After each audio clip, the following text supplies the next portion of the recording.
Francis Bulwayan, members of the media, friends, ladies and gentlemen, magandang umaga po sa inyo lahat. Thank you very much for this great opportunity to be with you today during this first flag raising ceremonies of 2024.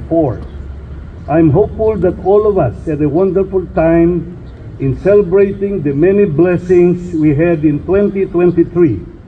And I'm looking forward to a successful year ahead amidst the many challenges and opportunities as well.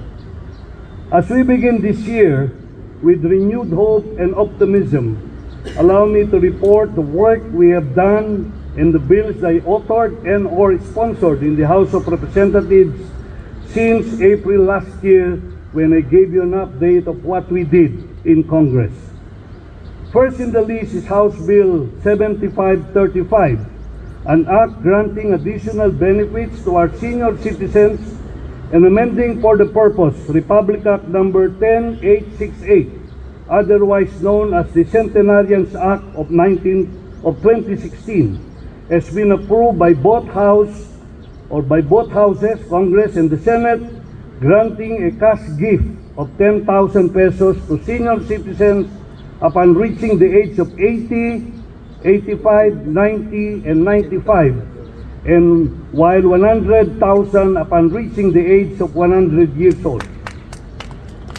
This measure is currently awaiting the signature of the President. Also for the Senate plenary deliberation on House Bill 7370, an act creating a tripartite council to address job skills mismatch. This bill seeks to establish a tripartite council that shall formulate policies and programs to address the current job skills mismatch in the country. It shall serve as a coordinating body among the government, academe, and industry sectors to primarily monitor economic trends in the global and domestic markets, including those about business and commerce, and the local labor market to generate information relative to employment, underemployment, unemployment, and job skills mismatch.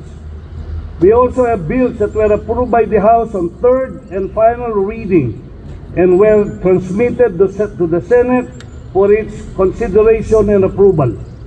This includes House Bill 7922, which seeks to establish a voucher system for financially challenged and academically qualified students of private higher educational institutions and private tech-book institutions, amending for the purpose Republic Act 10931, otherwise known as the Universal Access to Quality Tertiary Education Act.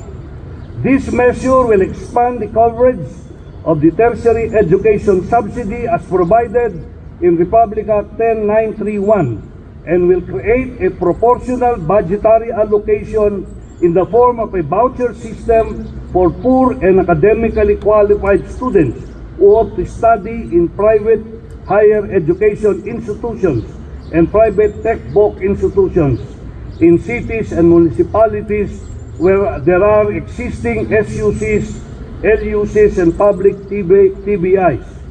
This bill is a counterpart measure in the Senate filed by several senators and is now pending on second reading.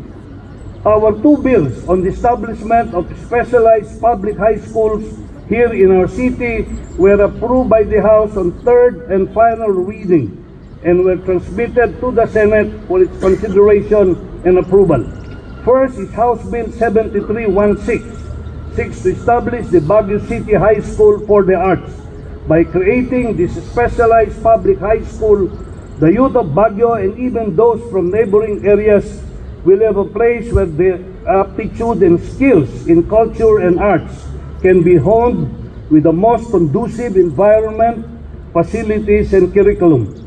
Second, House Bill 8700, or the establishment of the Baguio City Sports High School, seeks to establish a specialized public high school in Baguio that shall offer a sports-focused education to its learners, which shall be administered and supervised by the Department of Education in close coordination with the Philippine Sports Commission. This school shall implement a general secondary education curriculum as prescribed by Republic Act 10533 for students with considerable potential in sports. The school curriculum shall have a significant emphasis on developing these athletic skills of the students through subjects about physical education and sports. Before the year ended, the House also approved two of our significant bills on environment and reforestation. House Bill 9587 seeks to require families to plant 2 trees for every child born to them, while House Bill 9588 will require all graduating senior high school students and as well as college students to plant 2 trees as a civic duty for environmental protection and preservation. These two bills will have a great impact on the reforestation efforts of the government. According to the recent data from the Philippine Statistics Authority, an average of 4,177 babies are born daily, or about 174 babies born per hour, or approximately 3 babies per minute. In 2020, a total of 1,528,684 live births were registered, which is equivalent to a crude birth rate of 14.1 births per thousand population. Requiring every parent to plant 2 trees for every child born to them will result in more than 3 million trees planted annually in the entire country. In the case of our graduates, in academic year 2021-2022, there are 601,814 college graduates and 1,613,320 senior high school graduates. This collective effort is projected to add approximately 4.4 million trees annually to our forest stock, which will leave a lasting impact on our ecosystem and will contribute significantly to reforestation, climate change mitigation, and sustainable development. Another bill, House Bill 989, on increasing the discount rate for the monthly electric and power consumption granted to our senior citizens, was already approved by the Committee on Ways and Means and is soon to be reported to the Committee on Rules for scheduling in the plenary discussion of Congress. This measure will increase the discount rate from 5 to 15% on the monthly utilization of water and electricity by senior citizens. The discount on electricity shall be granted on the incremental usage above the lifeline rate and within 100 kilowatt hours. House Bill 6145 will grant a legislative franchise by Congress to the Benguet Electric Cooperative, and this was approved in the Committee on Legislative Franchises.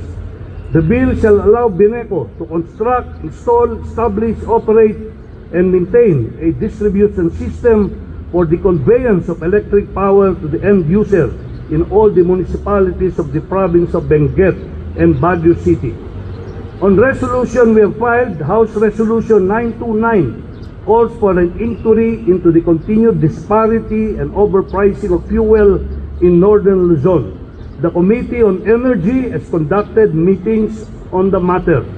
During the said meetings, we strongly manifested to the major oil companies that the disparity or the discrepancy in the fuel prices between Baguio and Rosario is irregular and unjust. We have continual appeal to these oil companies to reduce their prices in Baguio to a significant level to ease the burden of our consumers. Another hearing is scheduled when we return after our recess to finally get into the bottom of this issue. This time, we require the presidents and the CEOs of these companies to be present in our hearing. We also filed House Resolution 1263, strongly urging the Department of Health to immediately review its Administrative Order 10,032 and Administrative Order 2012-007 in consonance with the implementation of Republic Act 994, otherwise known as the Expanded Senior Citizens Act of 2010, and to discontinue the implementation of the purchase slip booklet as a mandatory requirement in the purchase of medicines and goods. I'm also happy to inform you that the City Council has requested this office to file the same resolution that I had filed earlier. Our bill on the segregation of the 13 barangays in Camp John Hay, House Bill 9428, was also approved by the Committee on Natural Resources, subject to style and amendments. The measure shall declare as alienable and disposable certain portions of public domain for disposition to actual and qualified applicants that would exclude the said lands from the coverage of Republic Act 7227 and Proclamation 420, Series of 1994, that transferred John A. Station to BCDA. After consultation with heads of the 13 barangays, with DNR, NAMRIA, NCIP, City Government of Baguio, JHMC, and BCDA, we are now finalizing the amendments that were submitted to us for inclusion in the final substitute bill for the committee report of the House Committee on Natural Resources. A key accomplishment in the committee I chair in the House, the Committee on Higher and Technical Education, was the approval of House Bill 6483, an act allowing students with unpaid tuition and other school fees in private educational institutions to take the periodic and final exams on good cause and justifiable grounds, was approved by Congress and Senate in a bicameral conference committee last December, and it is to be transmitted to the President for his approval. The bill mandates that all public and private basic higher education institutions and technical vocational institutions shall accommodate and allow disadvantaged students unable to pay tuition and other fees to take the scheduled periodic and final examinations without requiring a permit, provided that the municipal, city, or provincial social welfare officer of DSWD shall issue the necessary certificate on the disadvantaged status of the student due to calamities, emergencies, force majeure, and other good or justifiable reasons without prejudice. During the last week of 2023, 5 measures for the establishment of a College of Medicine, including a College of Veterinary Medicine in the country, were signed by President Bongbong Marcos Jr. Republic Act 11970 establishes the College of Medicine of Benguet State University in La Trinidad, which will offer a Doctor of Medicine program and an integrated liberal arts and medicine program consisting of basic, clinical, and science courses. The college is said to be the first state-run College of Medicine program in the Cordillera Administrative Region, and the second Doctor of Medicine program in the region after St. Louis University. Other new laws include Republic Act 11971, 1192, 11974, establishing colleges of medicine in the state universities of Southern Luzon State University in Quezon, University of Eastern Philippines College of Medicine in Catarman, Northern Samar, and the Visayas State University College of Medicine in Baybay, Leyte. We continue to take part in issues of both local and national significance with the Filipino people's best interests in mind. We continue to participate in meaningful and productive discussions with our constituents. We continue to find common ground and build consensus in order to find solutions to our city and nation's long-standing issues and concerns. Let us carry the flame of passion for genuine public service forward in 2024. Our accomplishments, from supporting our senior citizens to nurturing the talents of our youth, championing environmental responsibility and education, are testament to our unwavering commitment to the common good. As we face the challenges ahead, let our dedication to the people of Baguio guide us. Let integrity be the compass that steers us toward solutions that uplift our city and our nation. Together, let us embrace the responsibility bestowed upon us with fervor that transcends politics, a passion rooted in the genuine desire to make a positive impact on the lives of those we serve. In the spirit of unity, competence, and compassion, let us forge ahead, knowing that our collective efforts will shape the future we aspire to achieve. Magandang umaga po, mabuhay po ang lungsod ng Baguio.